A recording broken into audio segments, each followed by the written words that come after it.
ಚಕೋರಿಂಗೆ ಚಂದ್ರಮನ ಬೆಳಗಿನ ಚಿಂತೆ, ಅಂಬುಜಕ್ಕೆ ಬಾನವಿನ ಉದಯದ ಚಿಂತೆ, ಭ್ರಮರಂಗೆ ಪರಿಮಳದ ಬಂಡುಂಬುವ ಚಿಂತೆ, ಎನಗೆ ಕೂಡಲ ಸಂಗನ ಶರಣರ ನೆಲುವುದೇ ಚಿಂತೆ. ಪ್ರಾತಸ್ಮರಣೆಯ ಅದ್ವೈತ ಸಾರ್ವಭೌಮ ಚಕ್ರವರ್ತಿ ಆಗಿರುವ ಜಗದ್ಗುರು ಶಿವಾನಂದ ಅಪ್ಪಂಗಳವರ ಹಾಗೂ ಪೂರ್ಣಾನಂದ ಅಪ್ಪಂಗಳವರ ಕರ್ತುಗದ್ದಿಗೆಯ ಶಿರವಾಗಿ ಎನ್ನ ಪರಮ ಪೂಜ್ಯರಾದ ಎನ್ನ ಆರಾಧ್ಯ ದೈವ ನಮ್ಮೆಲ್ಲರ ಸದು ಹೃದಯದಲ್ಲಿ ಸದಾವ ಕಾಲದಲ್ಲಿ ಪೂಜ್ಯಗಳಿರ್ತಕ್ಕಂಥ ಎನ್ನ ಪರಮ ಪೂಜ್ಯರಾದ ಶ್ರೋತ್ರಿಯ ಬ್ರಹ್ಮಂಡಿಟ್ ಸದ್ಗುರುನಾಥ ಬಸವನ ಎಂದ ನಾಮಾಂಕಿತವನ್ನ ಪಡೆದುಕೊಂಡ ಬಂದಿರತಕ್ಕಂಥ ತ್ರಿವಿಧ ದಾಸೋಹ ಮೂರ್ತಿಗಳಾದ ಪರಮ ಪೂಜ್ಯ ಶ್ರದ್ಧಾನಂದ ಅಪ್ಪಂಗಳವರ ಪವಿತ್ರ ಚರಣಾರವಿಂದಗಳಲ್ಲಿ ಭಕ್ತಿಯ ದೀರ್ಘದಂಡ ಪ್ರಣಾಮಗಳನ್ನು ಸಮರ್ಪಿಸುತ್ತಾ 32ನೇ ವರ್ಷದ ಸತ್ಸಂಗ ಸಮ್ಮೇಳನದಲ್ಲಿ ದಿವ್ಯ ಸಾನ್ನಿಧ್ಯ ಸ್ಥಾನವನ್ನು ವಹಿಸುವಂದ ಬಂದಿರತಕ್ಕಂಥ ಎನ್ನ ಪರಮ ಪೂಜ್ಯರಾದ ಶ್ರೋತ್ರಿಯ ಬ್ರಹ್ಮನಿಟ್ ಸದ್ಗುರು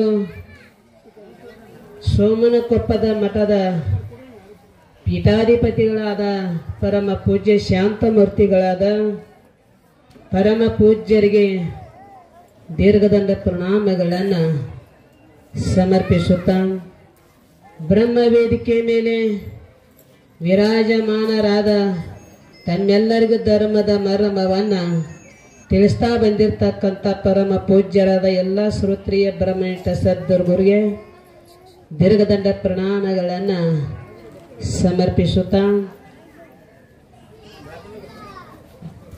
ಸುಕ್ಷೇತ್ರವಾದ ಖಾನಾಪುರ ಗ್ರಾಮದ ಎಲ್ಲ ಅಕ್ಕನ ಬಳಗದವರಿಗೂ ಕೂಡ ಅಣ್ಣನ ಬಳಗದವರು ಕೂಡ ಗುರು ಹಿರಿಯರಿಗೂ ಕೂಡ ನಮಸ್ಕರಿಸುತ್ತಾ ಶಿವಸ್ವರೂಪಿಗಳೇ, ಅಧಿಕರಣವಾಗಿರಿಸಿಕೊಂಡಂಥ ವಿಷಯ ಮನುಷ್ಯನ ಜನ್ಮ ಬರುವುದು ದುರ್ಲಭ. ಬಂದೈತಿ ಅಂತಂದ್ರೆ ಒಳ್ಳೆಯವರ ಸಂಘ ಮಾಡಬೇಕು.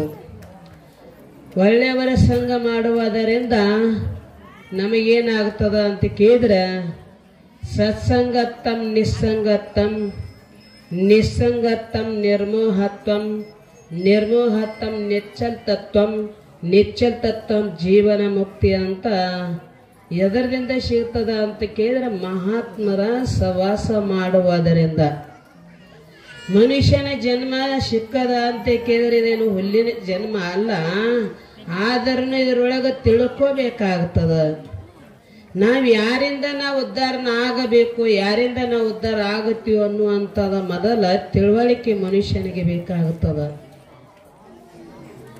ಯಾಕೆ ಬೇಕು ಅಂತಂದ್ರ ನರಜನ್ಮದಿಂದಿಹದೊಳು ಮಿಗಿಲುಂಟೆ ಅಂತ ಕೇಳಿದ ನಿಜಗುಣಿ ಅವರು ಹೇಳ್ತಿದ್ದಾರೆ. ಈ ಜನ್ಮ ಬರುವುದು ದುರ್ಲಭದು, ಬಂದೈತಿ ಅಂತಂದ್ರೆ ಬಹಳ ಶ್ರೇಷ್ಠವಾದದ್ದು. ಎಲ್ಲ ಪ್ರಾಣಿಗಳಕ್ಕಿಂತ ಯಾವುದಾದರೂ ಶ್ರೇಷ್ಠ ಐತೇನೋ ಅಂತ ಕೇಳಿದ್ರೆ ಮನುಷ್ಯನ ಜನ್ಮ ಅಂತ ಹೇಳಿದ್ದಾರೆ. ಅದಕ್ಕಾಗಿ ಅಂಗೋಲಿ ಮಾಲ ಅಂತ ಆಗಿ ಹೋಗಿದ್ದಾರೆ ಒಬ್ಬರು. ಅಂಗೋಲಿ ಮಾಲ ಅಂತಂದ್ರೆ ಹಾಗಿದ್ರು ಅಂತ ಕೇಳಿದ್ರೆ ಬಹಳ ಕ್ರೋಧಾದಿಗಳೇ ಮನುಷ್ಯ. ಅವಾಗ ಏನಿತ್ತು ಅಂತ ಕೇಳಿದ್ರ ಒಂದು ಮನೆಯಲ್ಲೇ ಆಗಿ ಹೋಗಿರ್ತಕ್ಕಂಥ ಒಂದು ಘಟನೆಯದಿಂದ ಏನಾಗಿದ್ದ ಅಂತ ಕೇಳಿದ್ರ ಕ್ರೋಧ ಆಗಿದ್ದ.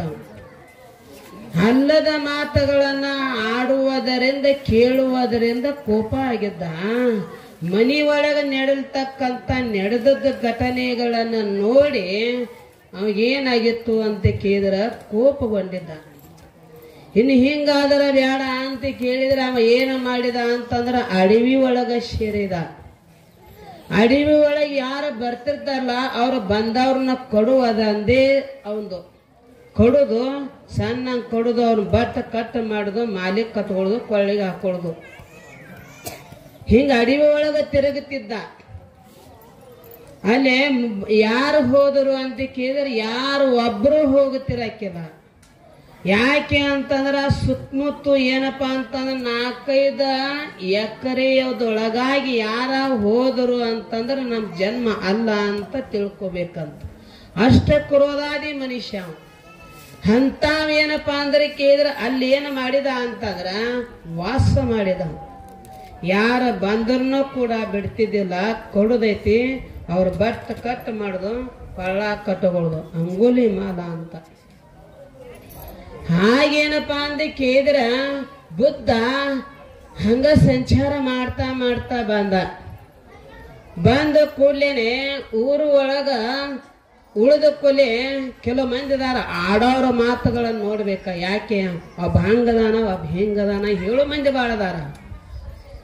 ಯಾವುದಾದರೂ ನೋಡಿ ಕೆಲರ ಅಂತ ಹೇಳಿದ್ರೆ ನೋಡಬೇಕು, ಪ್ರತ್ಯಕ್ಷ ಮಾಡಬೇಕು.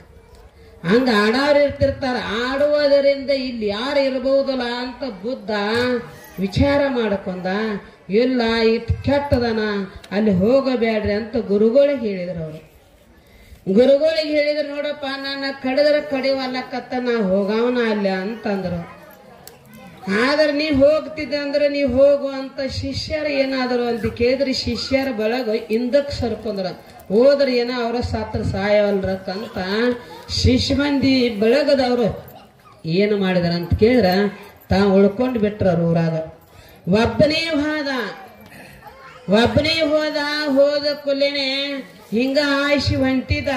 ಅವ ಗವಿ ಒಳಗಿರ್ತಿದ್ದ. ಅದೇ ಗವಿ ಇಲ್ಲೇ ಐತೆ ಅನ್ನೋದು ಗೊತ್ತು. ಆ ಗವಿ ಮುಂದ ಆಶೀರ್ವಾದ ಬರ್ತಾನ ಅನ್ನೋದು ಅವ್ ಗೊತ್ತಿತ್ತು. ಆ ಗವಿದ ಮುಂದ ಹೊರಟ ಹೋಗ ನಾವು ಬಂದ. ಹೇ ಇಲ್ಲಿ ಹಾಯ್ಬೇಕನ್ನೋದು ನಿನಗ ಎಚ್ಚರದ, ಇಲ್ಲಿ ಎಚ್ಚರ ಯಾರ ಹೇಳ್ಯಾರಿಲ್ಲೋ ಅಂದ. ಹೇಳ್ಯಾರಂದ್ರ ಮತ್ ಇಲ್ಯಾಕವತಿ ನಿನ್ನ ಜನ್ಮ ಇಲ್ಲ ಅಂತಿಲ್ಲ. ಹೌದು ಇಲ್ಲ ಹಾಯಂಗಿಲ್ಲ ಅಂತಂದ್ರ ಆದ್ರ ಆಗ್ಬಹುದು ಅಂದ. ನಿನ್ನ ಸದ್ದ ಮುಗಿಸ್ತೇನ ಅಂತಂದ. ಮುಗಿಸು ಅಂದ. ಯಾವಾಗ ಅವ ತಾನು ದೃಷ್ಟಿಯಿಂದ ನೋಡಿದ ಕೊಲೆ ಅಂಗುಲಿ ಮಾಲೆ ಏನಾದ ಅಂತ ಕೇಳಿದ್ರೆ ಪ್ರವೃತ್ತಿ ಆದ. ಬುದ್ಧನ ದೃಷ್ಟಿ ಬಿದ್ದ ಕೊಲೆ ಪ್ರವೃತ್ತಿ ಆದ.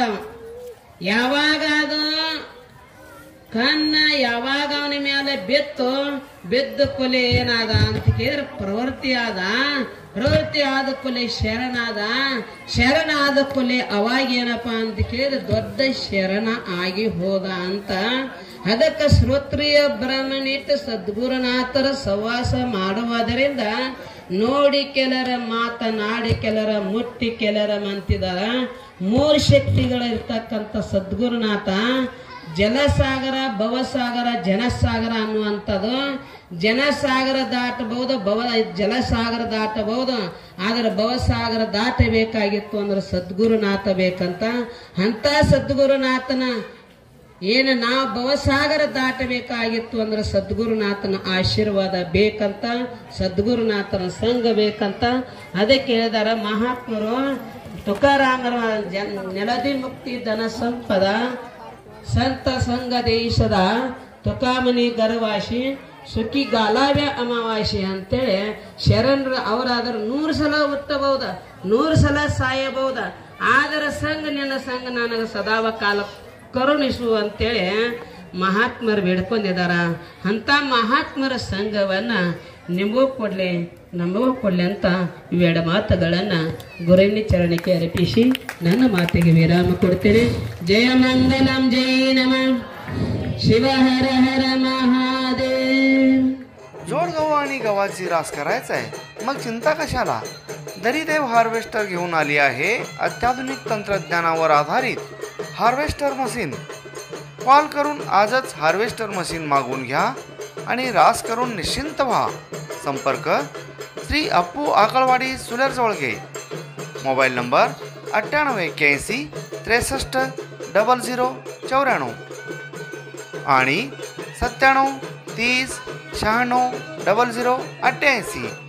अनुभव हीच खात्री. कळवळ भागातील वस्त्रवैभवात भर घातलेल्या Shri SP Kasar and sons यांच्या Mahavir cloth centre and jeans corner येथे विविध प्रकारच्या ब्रँडेड कपड्याचं fresh stock, suiting, shirting, readymade, hosiery यासह विविध नामांकित कंपन्यांच्या साड्याचं भरगच्च स्टॉक. कपडे खरेदीसाठी तात्काळ भेट द्या. पत्ता Mahavir cloth stores and jeans corner, देवी मंदिरासमोर, अक्कलकोट रोड, चळवळ स्टेशन, तालुका अक्कलकोट. सर्व प्रकारच्या घरगुती वस्तू खरेदीसाठी एक परिपूर्ण भव्य दालन. ख्यातनाम व्यापारी श्री सुरेश सद्दलगी यांचे सद्दलगी एंटरप्राइजेस. विविध प्रकारचे नामांकित कंपन्यांचे सोफा सेट, दिवाण, दिवाण बेड, कपाट, पेट्या, ड्रेसिंग टेबल, डायनिंग टेबल, तिपाई, गादी, पलंग, उशा, खुर्च्या यासह फ्रीज, पंखे, कूलर, हीटर, पाण्याच्या टाक्या, बॅरल, वॉशिंग मशीन, वॉच अशा विविध दर्जेदार वस्तूसह वेगवेगळ्या प्रकारचे आकर्षक गिफ्ट आयटमही इथं उपलब्ध. एकदा आमच्या दालनात या आणि मनपसंत वस्तू खरेदी करा, तेही किफायतशीर दरात. तुम्ही ठेवा विश्वास, आम्ही देऊ दर्जेदार वस्तू. आमचा पत्ता सद्दलगी एंटरप्राइजेस, मुख्य चौक, चळवळ स्टेशन, तालुका अक्कलकोट. Mobile number 9423 06 51 26 95 88 68 08 60. श्री सद्दलगी बंधू म्हणजे जिव्हाळा आणि आत्मीयतेने वागणारी आपलीच माणसं.